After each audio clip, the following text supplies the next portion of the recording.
Good morning.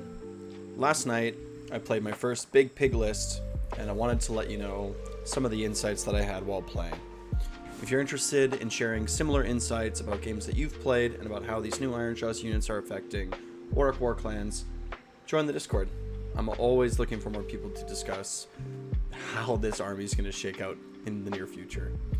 So the first game that I played was against nighthunt. I think a fairly standard nighthunt list. It was actually my first time playing against nighthunt, and I have to say, nighthunt, fantastic army. Very thematic, fun and interesting to play. I was very impressed and very happy with that army. Big fan. So I played an Iron Trust list, Bloodtooth, Grand Strategy Wa, Triumph Inspired, pretty standard stuff. My general was an Orc Weird Knob Shaman with the Great Green Hand of Gork and Master of Magic. Mega Boss on Maw-grunta with Destroyer. 2 War Chanters, one with Get 'em Beat, one with Fix 'em Beat. A Rabble-rousa. 3 units of Maw-gruntas to meet my battle line requirement. 2 units of Stabbas. And then the reinforced Maw-grunta Gouges sitting in the back line. And we are a 2-drop list.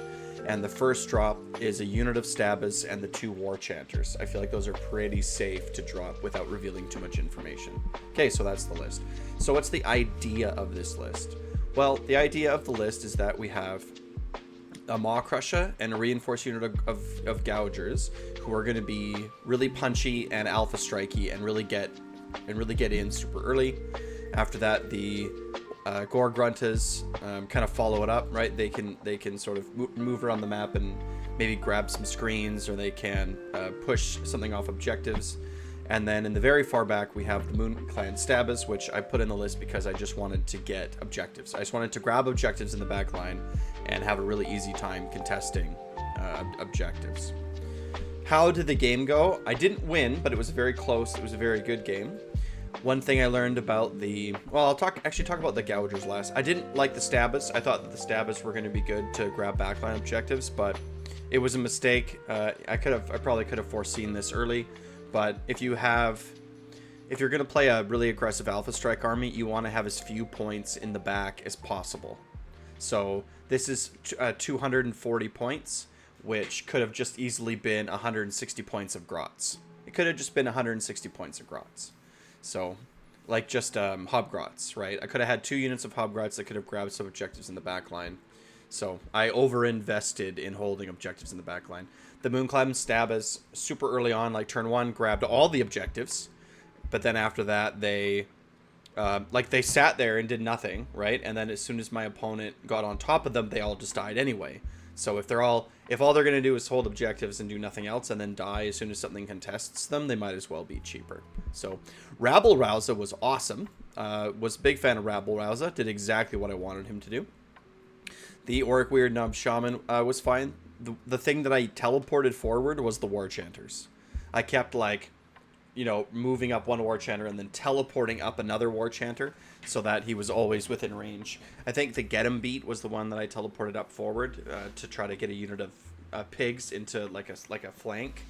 And it was also great to have them in a good position to continuously use Mighty Destroyers as needed, right? Mighty Destroyers, but also Violent Fury, right, to keep those buffs going. You have to also remember that the Gougers, the Maw-grunta Gouges, don't have any, they can't issue themselves commands, so they need a hero to kind of keep up with them if you want to all-out attack them or all-out defense them. So, that the big green hand of Gork was good in that regard, right? This army is super fast. Oh, I didn't mark that I had, the mount trait I had was fasten. Mount trait fasten. Oops. Mount trait fasten. Yeah, so I mean, it went pretty well. Pardon me. But I would definitely change a couple things about the list, but I'll talk about that here in a minute. How did the big pigs do? How did the Gougers do? Well, the Gougers are kind of amazing. They're kind of amazing. The thing about the Gougers is that when you attack in with 2 of them, right? With 2 of them, they have 20 attacks.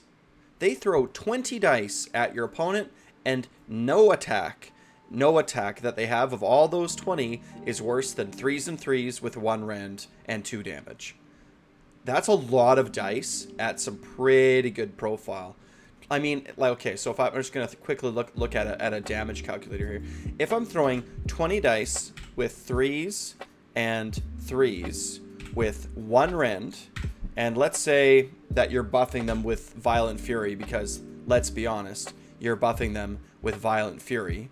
The worst damage statistic that you're going to have is actually, it's going to be a D3 plus 1 is going to be the absolute worst damage statistic that you have. So if we do all of that against a 4-up save, the expected damage is 17.8 damage. Okay? It's 17.8 damage. This is not with all-out attack. Okay? Oh, and this is with 1 rend, but some of the attacks are better. Like, this expected damage of 17.8 is it's under what it's going to be. And this is with no momentum. This is with like baseline. So this is with a Violent Fury buff, but if we throw in all-out attack, on top of this, you know, like the damage just sort of goes up and up and up. Like a reinforced Maw-grunta Gouja unit is awesome. Like it's gonna just punch through whatever it is that you want. So that was awesome. So yeah, and it's cheaper, right? 2 Maw-grunta Gouges is 160 points, but if my memory is serving me, the big one, the hero one, is 380 points. The big one is 380 points. So, like, this is the Maw-grunta that does the least amount of damage. It does the least amount of damage, but it has a 4-up save. So I did, like, once I lost one, it cut the damage in half, which was kind of rough, right? Like, you know, having, like, suddenly cutting that damage in half hurts, but it still was able to pump out a good amount of damage. Like, even once you have one, you know, you're still gonna be wiping anything small out of the way. It hit really, really hard. It hit really, really hard. So on turn 1, what I did was I placed my Rabble-rousa off to the side, and then my pigs like came in, or my gougers came in right through the front. It was very easy to set up my Rabble-rousa in such a way that I got a turn one run in charge. I think for my momentum dice, I think I rolled a 3 and a 2, so I spiked a little bit high, and I started off immediately by getting 6 on the momentum table immediately. So yeah, once I had the 6, it was very easy for me to get the monstrous rampage. I feel like you can, and it's true that it's a little bit swingy, right? Because the momentum score really, I feel, the thing that it does the most, the thing that you're looking for with a high momentum score, the thing that you want with a high momentum score, is the monstrous rampage. You have to roll under your momentum score. So if your momentum score is a 6, you have a 5 out of 6 chance of successfully going off this monstrous rampage. It effectively becomes a 2-up, right? On a 2-up, you get to do this monstrous rampage. At a 5, it becomes a 3-up, right? That there's 2 numbers that are failures. So that's a sort of another way to think about it, right? It becomes a 3-up. It becomes the same probability as a roar if you have 5. If you have 5 on your momentum table, if you have 5 momentum. So the monstrous action, once you have 4 momentum, now you're starting to think about how it might be better to take another monstrous action, right? If your momentum table is 4. So if you're rolling exactly, if you run in charge using Rabble-rousa on turn 1, and you're alpha striking an Iron Jaws, because that's what you're doing, and it's very easy to set up a run in charge with Rabble-rousa. We're a 2-drop list here, so we're going to be controlling who goes first most of the time. We're going to be going first the vast majority of the time. If you can get off that run in charge, you should have, on average, 5 momentum. So you're key. You're awesome. It's looking really good. If you go under, right, like if you get a minimum, you're going to have 3 momentum. So if you have 3 momentum, you know, if you roll badly on those dice, then what you're losing is that monstrous action. You're not going to be able to strike last to someone else. How bad is that to not have strike last effect on one of the targets? Like, it's not the end of the world. You know, the strike last effect combos really nicely with smashing and bashing. It means that, like, you can fight somewhere else, and then your gore or your gougers are going to be able to, you know, like, you're picking the fight, so you're probably only fighting the 1 unit, so everything else can fight before the gougers fight. That combo is nice with the smashing and bashing, because maybe the Maw-grunta is going to go in and blow something up cool, and then maybe you have pigs somewhere else on the side and they can fight, and if they don't kill off their unit, which they probably won't in this list anyway, because I'm not running reinforced pigs or Hoarfrost or anything like that, but if you don't kill off a second unit, you know, your pigs are going to get hit back, maybe your Maw-grunta is going to get hit, but not the gougers. The gougers are still going to get to fight before the unit they are in combat with get a chance to fight. So it's not the worst thing to lose, to like not have super high momentum. The extra damage is nice, but that monstrous action is what you're losing. I think that with the other Maw-gruntas, with the carve a path monstrous action, where you jump over battle line units, right, and you can get into their backline, that one might be a little bit more impactful to fail, right? To fail, but you know, with you will be at the top of your chart if you succeed. If you run in charge on turn 1, with the other two, like with the Maw-grunta, with the Hacken crew, or with the Tusk boss, that you will if you get your monstrous rampage off, you're going to be 6 on your momentum score, right? The minimum that you could be is 4 if you roll 3 1s, but if you're rolling average, you're at 7. Not that you can get 7, right? But if you're rolling average, you'll be at 7. So if you're rolling a little bit below average, you'll still be, you know, like at a 6. So, and then even 5 is pretty like getting a 2 and 2 1s is pretty fine. The other thing that you're losing if you're not really high on your momentums, like the other one is headlong charge, right? Where you can, if your momentum is 4 or more, you can run and charge. So you're going to get that no matter what. So I was sort of thinking about how maybe, and again, discussion, right? Like we got to throw these ideas out and talk about them. But maybe the best role for the Maw-grunta Gouja is as like a flanking unit, perhaps, because what it wants to do is on turn 1, it wants to run, and then it wants to charge. It wants to hit a unit, and it wants to get rid of that unit. It wants to remove that unit from the table. And then on your opponent's turn, it doesn't want to get stuck in combat.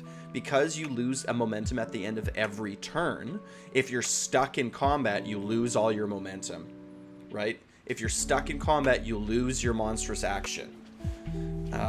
But he still slaps, right? He still slaps without any momentum. Without any momentum, this model still slaps. Again, I'll remind you, in a reinforced unit, it's 20 attacks, and nothing is worse than 3s and 3s, 1 rend, and D3 damage, and then with Violent Fury, D3 plus 1 damage, right? Like, nothing, like, the momentum, the only thing that the momentum affects is in damage, is it takes it does, like, you're losing a 6 damage max. If both Mighty Tusk attacks go through, and you're losing 6 damage total if you're at the top of your chart, right? Because it goes from a D3 to a D3 plus 3. So I mean, like it can be quite, like, you know, like it's a non-trivial amount of damage, but it's not like most of the time you're dealing enough damage to wipe the thing out in front of you anyway.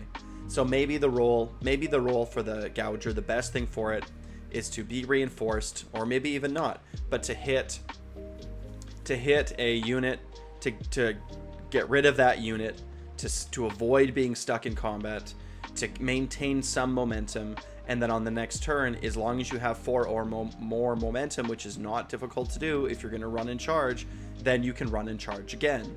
And at this point, you should definitely be at the top of your monster table, right? At the top of the momentum table. The probability that you're at the top of the momentum table is really high. On your turn, if you run and charge, you're going to be at minimum 3, and then at the end of your turn, you lose 1, and then actually you can go right back down to 1, right? If you're really unlucky at the end of your second turn, if you ran and charged both times, you'll be at 3 momentum. If you're really unlucky, so But yeah, I mean, still, like, it's actually not that big of a deal though, right? Because you have Mighty Destroyers, you have other tricks, so it's I don't know, like, maybe the unit just wants to run straight in the front and just fight and just be fighty. It's like, we're gonna run in charge, we're gonna have a big first punch, right? We're gonna have a big first punch, and then after that it doesn't matter because we're Iron Jaws, so we're gonna be striking in from every direction, right? But whatever it came in contact with, it died. Like, whatever I hit with the gougers, they died. So again, the other bosses might just kind of be overkill because it's so much damage. It's so much damage for 180 points. Like, it's absolutely bonkers.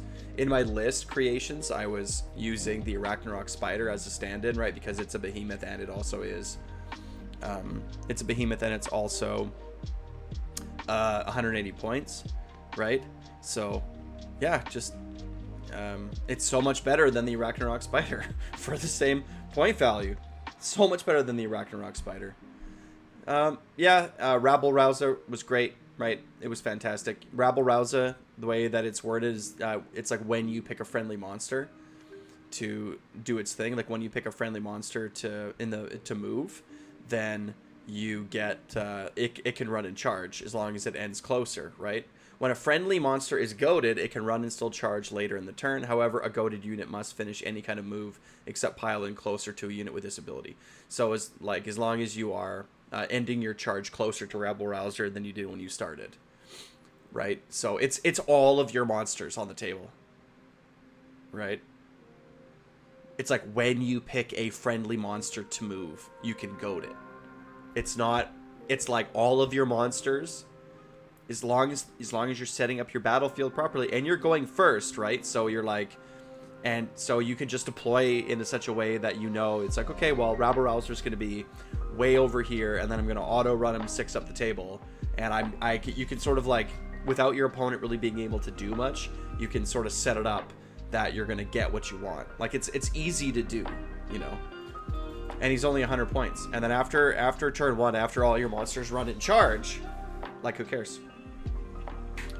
Right? Like, who cares then? Like, then he can die. It doesn't matter. Once you make contact with the opponent, you're good to go. Now it doesn't matter. Now he can die. It's fine.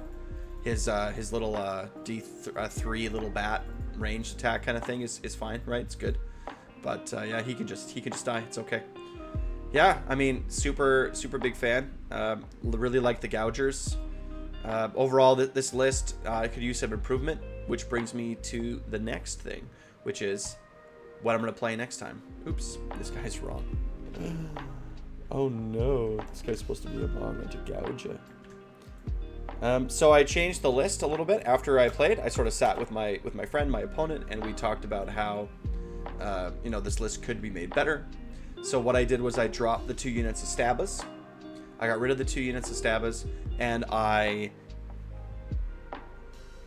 added another Gouger, and I added a unit of Ardboys.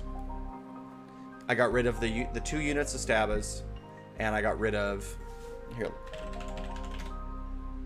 I got rid of the 2 units of Stabas for 440 points, and I got rid of a unit of Pigs for 170 points, and then with that I got a unit of Ardboys, and I got another big pig, another Gouger. So that was kind of the trade. And I feel like this is going to be a really good trade because, like I said, the backline units weren't really doing all that much for me. Right? The Stabas in the backline weren't doing very much for me. So what I'm going to do instead is, on the table, they're going to kind of take a unit of Ardboys in their place. And the Ardboys are just going to go sit on an objective somewhere and be an anvil. They're going to go sit on an objective and be a 3-up anvil. And they'll probably be able to defend the like some of my backline casters, right? Like maybe if I see my opponent setting up for a flank or something, I can teleport my Ardboys into a position where they can hold an objective and be like a flank holder, so that my opponent can't get through, right? hold my opponent in place so that I can come kill them with pigs. And then I have 2 units of Gore-gruntas, and the Gore-gruntas are going to move out on the map on their own, and they're going to take objectives. If my opponent's going to put some, 1 or 2 wound nerds on an objective, the Gore-gruntas are going to be very effective at getting in there and removing that screen and taking objectives. And then in the front, I just have 3 Maw-gruntas, right? I'm going to have a Maw-grunta, and then a unit of 2 gruntas, and then a unit of 1 grunta, and they're going to just move in, right? Turn 1, it's going to be Mighty Destroyers into a run and charge, right? It's like everything's going up, everything's going to die. Turn 1 Wah, right? I'm going to have rend across, extra rend across the board.